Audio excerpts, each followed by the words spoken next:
P V അൻവറും DMK-യും തമ്മിൽ എന്താണ്? അതാണ് ഇനി അറിയേണ്ടത്. പാർട്ടി പ്രഖ്യാപനത്തിന് ആലോചനകൾ സജീവമായി മുന്നോട്ട് പോകുന്നതിന് പിന്നാലെ ഇന്ത്യ മുന്നണി പ്രവേശന നീക്കം പി വി അൻവർ നടത്തുന്നു എന്ന അഭ്യൂഹമൊക്കെയാണ് ഈ മണിക്കൂറിൽ പങ്കുവയ്ക്കപ്പെടുന്നത്. പി വി അൻവർ ചെന്നൈയിലെത്തി DMK നേതാക്കളുമായി കൂടിക്കാഴ്ച നടത്തിയിട്ടുണ്ട്.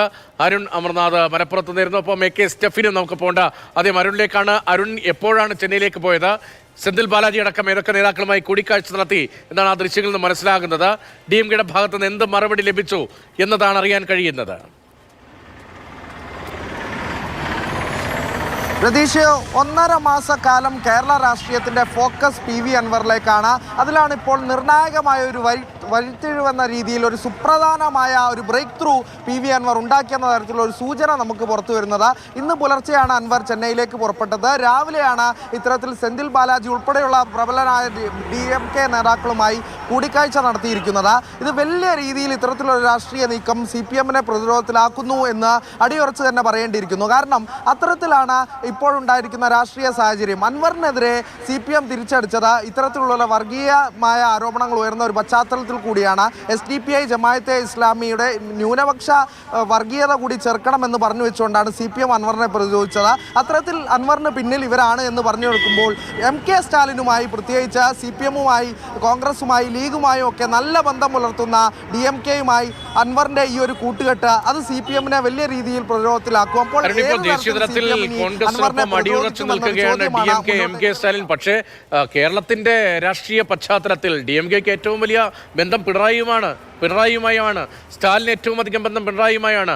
മാത്രമല്ല CPM-ന് ഫണ്ടിങ് നടത്തിയിട്ടുണ്ട് DMK. അത് തിരഞ്ഞെടുപ്പ് കമ്മീഷന് കൊടുത്ത കണക്കാണെന്ന് തോന്നുന്നു. ആ ഡീറ്റെയിൽസ് ഒക്കെ പുറത്തു വന്നപ്പോൾ അക്കാര്യം ഇങ്ങനെ ഊഷ്മളമായ ബന്ധമുള്ളൊരു പാർട്ടി, അവർ ഇവിടെ CPM-ൽ നിന്ന് പുറത്തേക്ക് പോയ പി വി അൻവറിനെ, CPM-മായുള്ള ബന്ധം വിച്ഛേദിച്ച പി വി അൻവറിനെ സ്വീകരിക്കുന്നത് അതായത് സ്വാഭാവികമായും CPM-ൽ നിന്ന് ശ്രമം ഉണ്ടാകില്ലേ? MK സ്റ്റാലിനെ നേരിട്ട് കണ്ട് ചർച്ച നടത്താൻ പി വി അൻവറിന് കഴിഞ്ഞിട്ടുണ്ടോ? ഉദയനിധി സ്റ്റാലിനുമായി ചർച്ച നടത്താൻ കഴിഞ്ഞിട്ടുണ്ടോ? അതായത് അൻവറിൻ്റെ നീക്കം എന്നത് പാർട്ടി രൂപീകരണം തന്നെയാണ്. പാർട്ടി രൂപീകരിച്ച ശേഷം DMK-യുമായി സഹകരിച്ചുകൊണ്ട് ഇപ്പോൾ നമുക്ക് വ്യക്തമാകുന്നത് ഇങ്ങനെയാണ്: DMK-യുമായി സഹകരിച്ചുകൊണ്ട് ഇന്ത്യ മുന്നണിയിൽ പ്രവേശിക്കുക എന്നുള്ളതാണ്. അല്ലാതെ അൻവർ ഡയറക്റ്റ് DMK-യിൽ പ്രവേശിക്കുക എന്നല്ല ലക്ഷ്യമിടുന്നത്. നാളെ പ്രഖ്യാപിച്ച പോലെ തന്നെ അൻവറിൻ്റെ വിശദീകരണ യോഗം, അൻവറിൻ്റെ പാർട്ടി രൂപീകരണം മഞ്ചേരിയിൽ നടക്കുന്നുണ്ട് നാളെ വൈകിട്ട് 5 മണിക്ക്. അതിലൊരു പ്രഖ്യാപനം ഉണ്ടാകുമ്പോൾ ആ പ്രഖ്യാപനത്തിലേക്ക് ഈ DMK-യുമായുള്ള ബന്ധം ഒക്കെ വരുമോ എന്നുള്ളതാണ് ഇപ്പോൾ ഉറ്റുനോക്കുന്നത്. അത്തരത്തിലുള്ളൊരു നീക്കമാണ് നടത്തിയിരിക്കുന്നത്. ഈ നേരത്തെ തന്നെ ഈ ചർച്ചയുമായി ബന്ധപ്പെട്ട് പറയുകയാണെങ്കിൽ മധുരയിലേക്ക് പോകുമെന്ന് തീർത്തും രഹസ്യമായി തന്നെ ഒരു അണിയറ നീക്കം തന്നെയാണ് ഈ പി വി അൻവർ നടത്തിയത് വ്യക്തമാണ്. നേരത്തെ തന്നെ മധുരയിലേക്ക് പോകുമെന്ന് പി വി അൻവർ വ്യക്തമാക്കിയിരുന്നു. പക്ഷേ ആ ദിവസം യാത്ര നടന്നില്ല. ഇന്ന് ആണ് നമ്മൾ ഉൾപ്പെടെ 9 മണിക്ക് അൻവറിനെ കാണാനിരുന്നതായിരുന്നു. അപ്പോഴാണ് നമുക്ക് അൻവറിൻ്റെ ഒരു സന്ദേശം വരുന്നത് ഇത്തരത്തിൽ ചെന്നൈയിലാണ് എന്നുള്ള കാര്യം. അത്തരത്തിൽ ചടുലമായ നീക്കങ്ങൾ പി വി അൻവർ നടത്തിയിട്ടുണ്ട്. അപ്പോൾ കൂടുതൽ കാര്യങ്ങൾ നമുക്ക് വ്യക്തമാകേണ്ടതുണ്ട്. ഇപ്പോൾ ഈ സെന്തിൽ ബാലാജിയുമായി ചർച്ച നടത്തിയ വിവരമാണ് നമുക്ക് മുന്നിലേക്ക് ഈ മണിക്കൂറിൽ പുറത്തു വരുന്നത് എന്നുള്ളത് തന്നെയാണ്. അപ്പോൾ അൻവറിൻ്റെ നീക്കം അത്തരത്തിൽ തന്നെയാണ്. കേരളത്തിൽ അത്ര വേരോട്ടമുള്ള, അത്ര സ്വീകാര്യനായ MK സ്റ്റാലിൻ ഇപ്പോൾ സമീപകാല രാഷ്ട്രീയത്തിൽ സംഘപരിവാർ വിരുദ്ധ ബാനറുള്ള ഒരു രാഷ്ട്രീയ നേതാവാണ്. കേരളത്തിൽ വലിയ സ്വീകാര്യൻ തന്നെയാണ്. അപ്പോൾ അത് ഈ MK സ്റ്റാലിനെ ഒരു ഗോഡ് ഫാദർ ആക്കിക്കൊണ്ടുള്ളൊരു നീക്കം തന്നെയാണ് പി വി അൻവർ ലക്ഷ്യമിടുന്നത്. നേരത്തെ മുഖ്യമന്ത്രി പിണറായി വിജയനാണ് പി വി അൻവറിൻ്റെ ഗോഡ് ഫാദർ എങ്കിൽ പിണറായിയെ പൂർണ്ണമായും അൻവർ തള്ളിയിരിക്കുന്നു. ആ സ്ഥാനത്തേക്ക് MK സ്റ്റാലിനെ കൊണ്ടുവരുന്നു. അങ്ങനെ ഒരു നീക്കമാണ് അൻവർ മുന്നോട്ട് പോകുന്നെങ്കിൽ, നേരത്തെ രതീഷ് ചോദിച്ച ചോദ്യം തന്നെയാണ് പ്രധാനം. CPM-ഉമായി ഇത്രയേറെ അടുത്ത ബന്ധമുള്ള MK സ്റ്റാലിൻ എങ്ങനെയായിരിക്കും അൻവറിനോട് സഹകരിക്കുകയാണെങ്കിൽ അത് എങ്ങനെയായിരിക്കും ഇനി മുന്നോട്ടുള്ള നീക്കം CPM-നെ സംബന്ധിച്ച് എന്നുള്ള ചോദ്യമാണ്. അൻവറിൻ്റേത് സെക്കൻഡറി ആയി വരുന്നുള്ളൂ. അങ്ങനെ ഒരു നീക്കം അൻവറിനെ ബാധിക്കുന്നതിനേക്കാളേറെ CPM-നെ എങ്ങനെ ബാധിക്കുന്നു എന്നുള്ളതാണ് പ്രധാനമായി ചോദ്യമായി തന്നെ അവിടെ ഉയർന്നു നിൽക്കുന്നത് എന്നുള്ളത് തന്നെയാണ് വളരെ പ്രസക്തമാകുന്നത്. CPM ഈ നീക്കത്തെ എങ്ങനെ പ്രതിരോധിക്കും? അല്ലെങ്കിൽ അൻവർ ഈ ചെന്നൈയിൽ പോയി സെന്തിൽ ബാലാജിയെ കണ്ടത് എന്തിനു വേണ്ടിയാണ്? എന്താണ് അൻവർ ഉദ്ദേശിക്കുന്നത്? ഇന്ത്യ മുന്നണിയുടെ ഭാഗമാകാൻ DMK-യുടെ പിന്തുണ തേടുകയാണ്? അതോ DMK-യുടെ ഭാഗമായിക്കൊണ്ട് പുതിയ രാഷ്ട്രീയ പാർട്ടി, DMK-യുടെ ഘടകം കേരളത്തിൽ തുടങ്ങാനാണോ ഉദ്ദേശിക്കുന്നത്?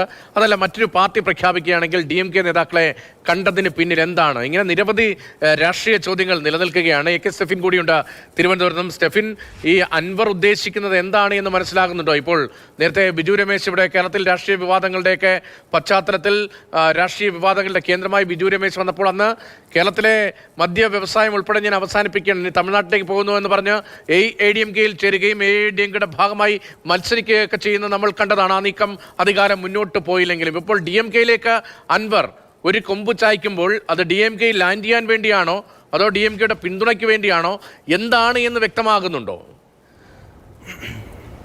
രതീഷ്, ഏതായാലും അൻവറിൻ്റെ രാഷ്ട്രീയ നീക്കത്തെ ഏറെ നെഞ്ചെടുപ്പോടു കൂടിയാണ് CPM, പ്രത്യേകിച്ച് മലപ്പുറത്തെങ്കിലും CPM പ്രവർത്തകർ കാണുന്നത് എന്നതിൽ സംശയമില്ല.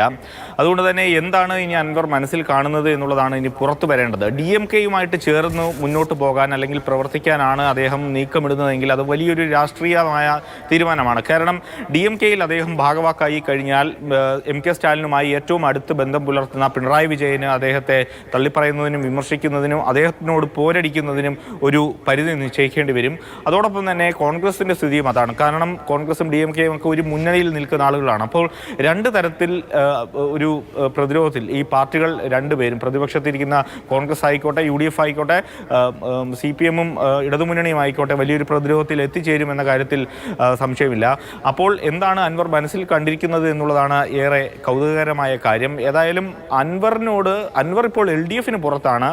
അത് ഇന്ന് ഈ ഒരു മുഖ്യമന്ത്രിയുടെ വാർത്താ സമ്മേളനത്തിൽ അതിനുള്ള കൃത്യമായ സൂചനകൾ അൻവറിനെതിരെ ആദ്യം നടത്തിയ വാർത്താ സമ്മേളനത്തിൽ തന്നെ അതിന് കൃത്യമായൊരു സൂചനകൾ മുഖ്യമന്ത്രി നൽകിയിരുന്നു. കാരണം മുഖ്യമന്ത്രി അന്ന് വ്യക്തമായി തന്നെ പറഞ്ഞു അൻവറിൻ്റേത് ഇടതുപക്ഷ പശ്ചാത്തലമല്ല കോൺഗ്രസ് പശ്ചാത്തലമാണ് എന്ന് പറഞ്ഞ ഇടത്ത് തന്നെ അൻവർ LDF-ൽ നിന്ന് പുറത്താണ് എന്നൊരു സൂചന തന്നെയാണ്. അത് പിന്നീട് ഔദ്യോഗികമായി തന്നെ LDF-ന്റെ കൺവീനറും അതോടൊപ്പം തന്നെ CPM-ന്റെ പാർട്ടി സെക്രട്ടറിയും എല്ലാം തള്ളിപ്പറഞ്ഞെങ്കിൽ പോലും അൻവറിൻ്റെ രാഷ്ട്രീയ നീക്കത്തെ ഏത് തരത്തിൽ പ്രതിരോധിക്കണം എന്നുള്ളതാണ് CPM ആലോചിക്കുന്നത്. പ്രത്യേകിച്ചും മലബാർ മേഖലയിലൊക്കെ തന്നെ മുസ്ലിം വിഭാഗങ്ങൾക്ക്, ന്യൂനപക്ഷ വിഭാഗങ്ങൾക്ക് കൂടുതൽ വോട്ടുള്ള മണ്ഡലത്തിൽ തങ്ങളുടെ വേരഴുത്തുന്നതിന് വേണ്ടി CPM കിണഞ്ഞ് പരിശ്രമിക്കുന്നതിനിടയിലാണ് ഇത്തരത്തിൽ അൻവറിൻ്റെ ഒരു രാഷ്ട്രീയ പ്രഖ്യാപനം വരുന്നത് എന്ന പ്രത്യേകത കൂടിയുണ്ട്.